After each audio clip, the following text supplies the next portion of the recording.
Greetings and welcome to Legacies of Wavryn, Lore of the Endelment. This will be chapter 21 of this reading.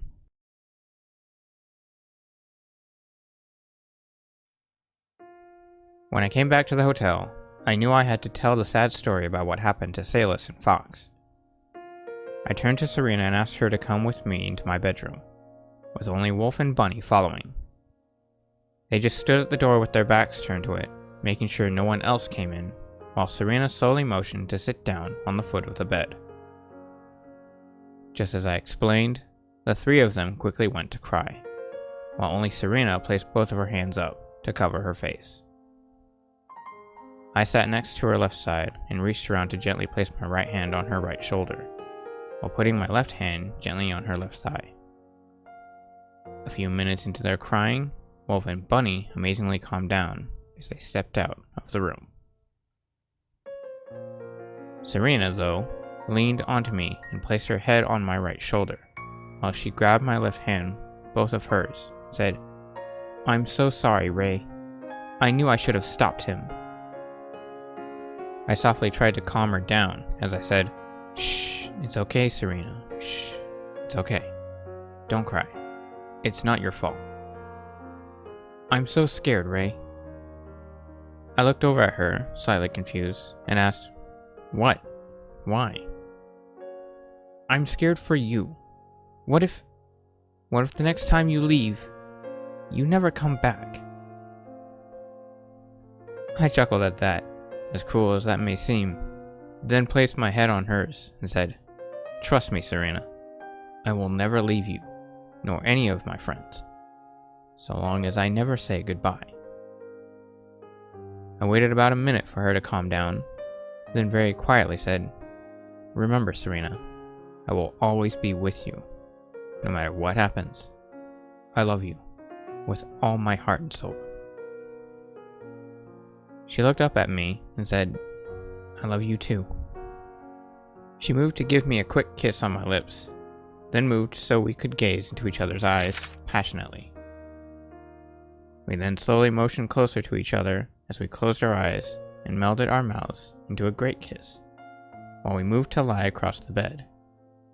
With that, the sensation of our love grew as we simply forgot ourselves and removed all thought of the outside world, losing ourselves in our own. Afterwards, Serena and I ended up taking a small nap. However, mine wasn't peaceful. Again, the whispers came, more violent than ever, it seemed. But it was just one voice. It said, "He cannot be stopped. The ones who are damned shall pay the price for his renewal. No one shall stand in his way. He is the key to our future, and with it, we, as the old ancients, shall guide him. But what of his friends? What would become of them? They shall be the witness. They are the only ones who shall continue.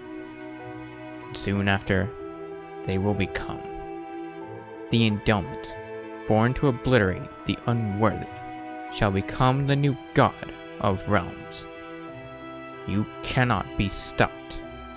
You shall overcome. You will destroy them." I awoke in fright as I quickly sprung myself to sit up on the bed, breathing heavily and nervously sweating. I almost felt like I needed to scream, but I kept myself from doing so. However, in my fright, I ended up waking Serena from her nap as well. She didn't ask what was wrong or why I was in shock. She just went to grab her clothes as she headed into the bathroom. I went to get my clothes and sat at the edge of the bed, thinking about what the whisper had said. Once Serena came back out, with the two of us fully dressed, I decided to forget about the voice. The two of us just kissed again, then motioned to head out into the living room. We walked out, Serena's arms wrapped around my waist and her head on my right shoulder, motioning to the left side couch to sit down and watch the news. Amber and Jewel sat on the right side couch as Wolf and Bunny sat in between the two pieces of furniture. Bunny was gently petting her mother's head with her right hand, as her mother slept in her lap in full animal form, curled to have her upper right side against Bunny. Kalita sat at the outer edge of the left side couch on her stomach, with her head up to watch the news. Blight just hovered over Jules' left shoulder as he gave her random riddles, not paying any bit of attention to the TV. Amber looked over at us from the far side of the couch and asked, "You two okay?" Just as Serena and I sat down, with light smiles on our faces, Serena slightly rubbed her head up against me and said, "Yeah, we're fine." "Better now," I added. Bunny glanced over at us as she sniggled, then said, "I would think so." Creator, I hate human buildings. Serena chuckled, then said, "Let it go, Ray." In response to that, the two wolves snickered as Kalita bent her head down and shut her eyes tight for a few seconds. Amber just shook her head slightly as she turned back to continue watching the news. After 2 minutes, trying to see the report about us, Blight asked, "What is the color of snow and makes snails understand death?" "Please leave me alone," Jewel calmly said. She then looked over at Serena and asked, "Is he really like this with you guys?" "Not really," my wife replied as she looked over at the half-blood.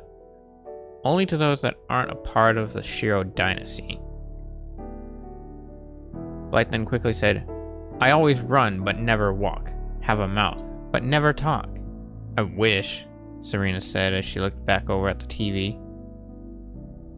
"I have a head but never weep, have a bed but never sleep."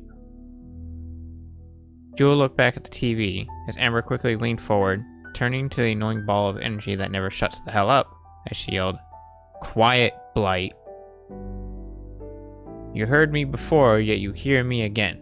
Then I die, until you call me again." "How's this for a riddle, you jackass? I break when you say it." Blight slowly flew away from Jewel and hovered into the center of the room in between my desk and the TV, then started to jolt in random directions while keeping himself in a 2-foot perimeter. Strange as that was how Blight would think. It was amazing that Amber was able to get him to think, because Blight never really needed to think on anything, especially when it came to riddles. So to see him like that was a very rare thing, even though the riddle was an easy one. After about 5 minutes, Blight jolted back into his center spot and said to me, "I'm stumped, my lord. What is..." Amber quickly moved and punched downwards onto Blight with her right fist as she yelled, "Silence!" She then calmly sat back down and continued watching the news. Blight struck the floor next to the entertainment center and lightly bounced a couple times. Then he just laid there in silence.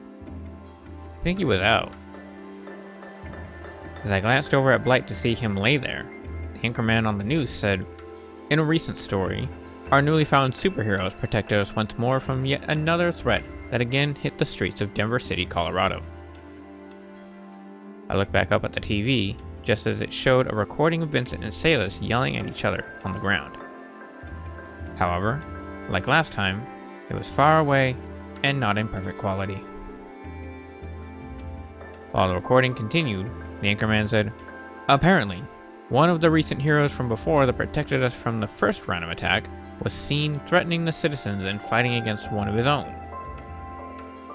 He then showed me trying to stop my brother as the anchorman continued, "However, this one man here, who we know now as Zaec, Rick, and Shero, the very man that relieved us of a recent threat nearly 5 months ago, stood up against the new threat and saved us all once again." The footage cut off just at the point where I had summoned Shadow and cut back to the anchorman in the newsroom, who said, "Though there was more to the story, all footage equipment was destroyed in the event at that point. So instead, I am to present to you our field expert, who was in the area where this mysterious event took place. And to our new hero, Zaec. I, as well as everyone he has saved. Thank you. The anchorman then turned to another man next to his right and said, Now, sir. As the news continued, Khalida said, Can't believe that you're a hero to these people now, my lord. Stupid humans, I muttered to myself. With that, I thought, fuck. I can't believe they know my name now. How did they figure that out? Shadow's voice broke out in my head and yelled, What the fuck? Those bastards didn't capture my physique? My awesome and handsome physique! Oh, shut up, Shadow, Light said. You're such an arrogant asshole. Just be thankful that you still even exist, because we both know you'd be dead by now if my lord hadn't kept your soul. That's bullshit and you know it, sis. I would have had him if he didn't get all selfish on me. Whatever, Shadow. And by the way, why do you give in to his meaningless might anyways? It's not like you can help him any more than I can now. Yeah, I can. How? By getting you to shut up. Oddly enough, even after losing their bodies and powers, Shadow and Light continued to live as what you would call another personality.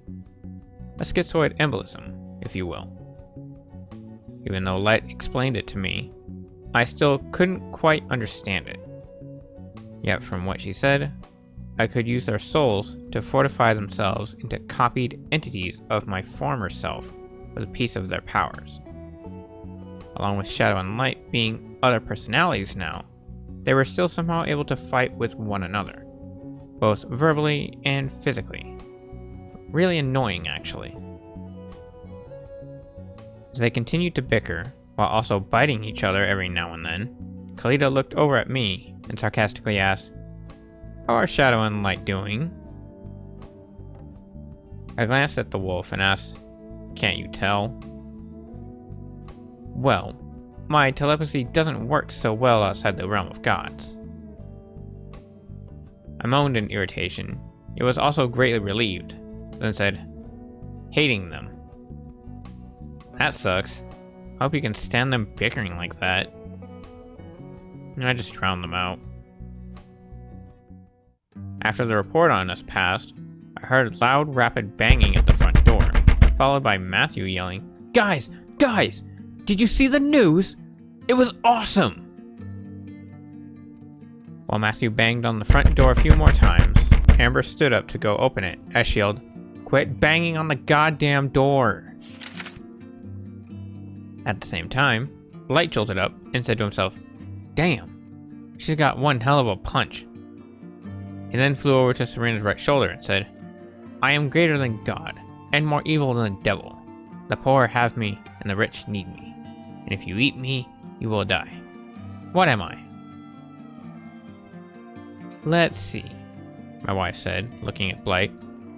No, you're not greater than the Creator.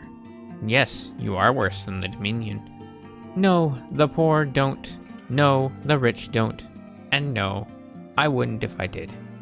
Which leads me to the conclusion that you are, of course, you. An annoying little shit that I want to kill very badly. However, that is both a hate crime and murder that has no real reason for doing. So piss off.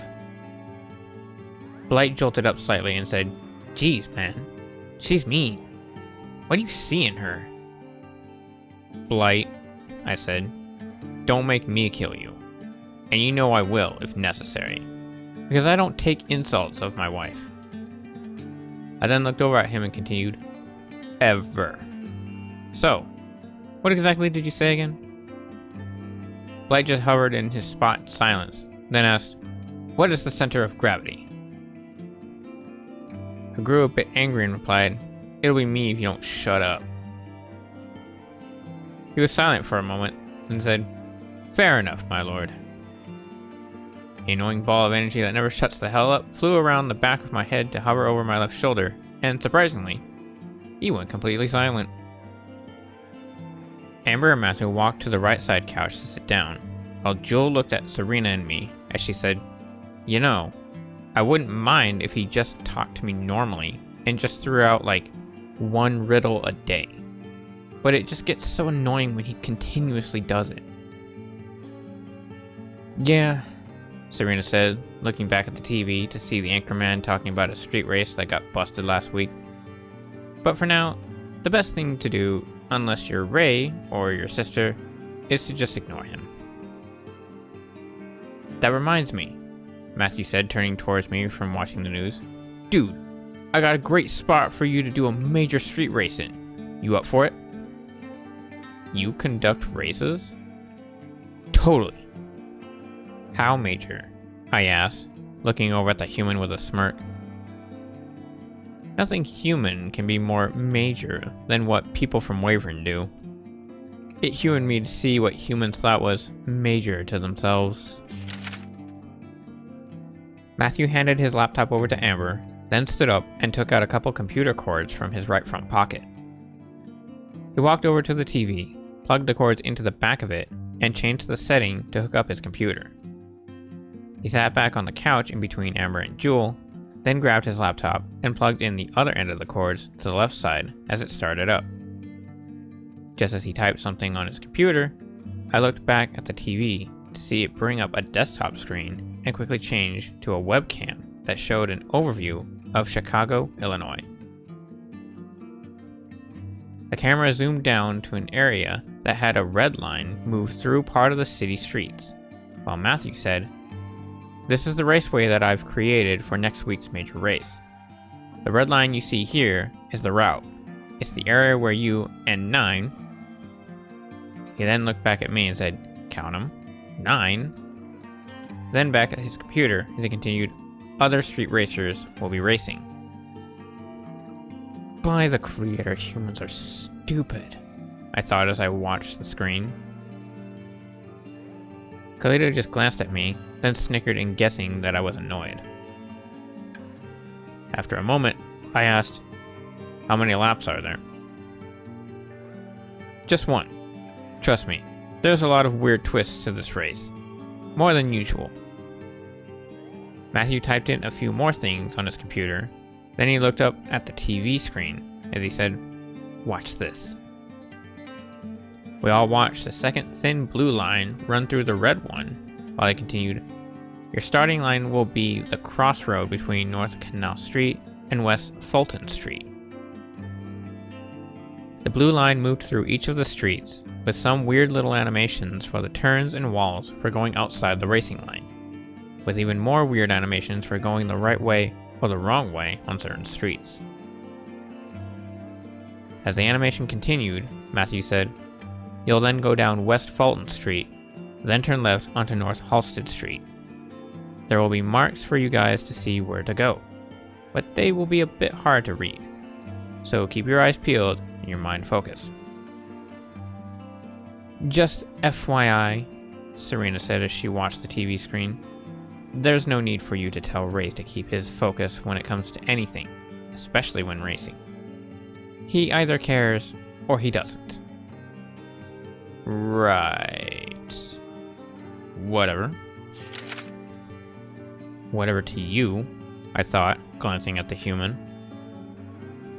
Khalida noticed that, then turned to the human and growled. "With that," Matthew continued, "you're gonna head down and turn right onto West Washington Street till you reach West Washington Boulevard, where you will make another right turn, then an immediate right at the first crossroad on that street, then another right at the next crossroad. With that, you'll cut through that street till you hit West Madison Street, which you'll take a left onto." Khalida whined, while I thought, "Creator, this is annoying." Even so, Matthew continued, "Head down the street till you've gone through the passover of Kennedy Expressway to get to another crossroad, where you'll have to make an immediate U-turn in the center of the lane. Turning right or left for the U-turn is up to you." "Question," Bunny quickly said as she raised her left hand up. "What?" Bunny lowered her hand and asked, "How are you going to close off all these streets?" Matthew just gave a light laugh, then after a few seconds he made his laugh even louder.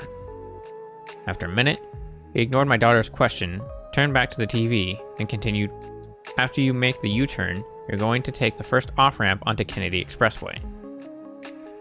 Matthew then looked over at me, as I looked over at him, and he said, "Note that you have to take the off-ramp onto the freeway. The other ramps are having construction work done on them, so they'll be closed off." We then looked back at the TV screen as he continued, "Head down Kennedy Expressway till you find another off-ramp onto Eisenhower Expressway, where you will take the immediate off-ramp onto South Canal Street. Once there, you'll head north till you get back at the crossroad between North Canal Street and West Fulton Street." The screen made a funny animation that had to do with fireworks and a black and white checker flag finish, while Matthew closed his laptop. He then looked over at me and said, "And that's where you will finish." "About time," Kalita said. I thought he'd never shut up. Matthew then asked me, "So, you win?" Confused at the race planned out, I asked, "Who else is in the race?" "So far, I've only got 5 other people in on this thing. Most, of course, are from Chicago." I just gave a big sigh as I shook my head slightly, then looked over at Serena with my right eyebrow raised and a light smirk on my face and asked, "Should I?" She chuckled, then said, "Just don't scratch up the ride, Kay. I still want you to drive it as much as I don't like being in it when you do." I smiled at that, then looked over at Matthew and said, "Alright, I'm in. Just tell me when I should show up." Matthew stood himself up from the couch, while he swung his laptop to hold it under his right arm, and said, "You got till next week's Monday. Party starts at 9. The human unplugged his computer from the TV, then motioned out the front door. Just as he left, I looked down and became very, very, very angry. I raised my hands up to grip my head hard while looking up at the ceiling as I yelled, "Creator, damn it!" And then moved myself to look down at the floor near my feet as I lowered my voice and continued, "It just had to be a fucking Monday." With that, I looked up at the roof and screamed for a good 4 seconds. I got up to get a soda as I adjusted my glasses, while Kalita looked over at Serena and asked, "What's with him and Mondays?" Serena sighed, then glanced at the wolf and replied, "Don't worry. Just don't mess with him and he'll be fine." Figuring I might as well do something I liked to calm down, I went to fix my car for the next several days until I needed to head out, with Amber amazingly helping me every so often. She knew quite well how to fix it, because at some point the second engine exploded a couple times at startup. I blame Amber. As we did, Serena, Bunny, and Jewel just watched from the sidelines. Once the second engine was fixed, even though I wasn't really going to be using it, the 5 of us drove off to Illinois.